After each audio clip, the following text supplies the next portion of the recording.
Ara us ensenyarem com buscar la documentació necessària per cada trasllat de residus. Primer entrem amb el nostre usuari dintre de l'SDR i hauríem d'anar a residus, en aquest botó verd, i a documentació necessària. Aquí ens apareix una pantalla que hem de complimentar. Primer hauríem de posar el codi, per exemple posarem un 200-301, el seleccionem, busquem el tractament que li farem, o si bé som nosaltres o bé el destinatari final.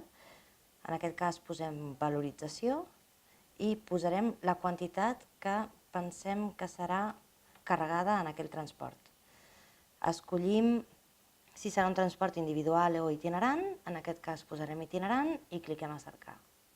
I aquí ens apareixerà la documentació necessària. En aquest cas seria notificació prèvia i document d'identificació.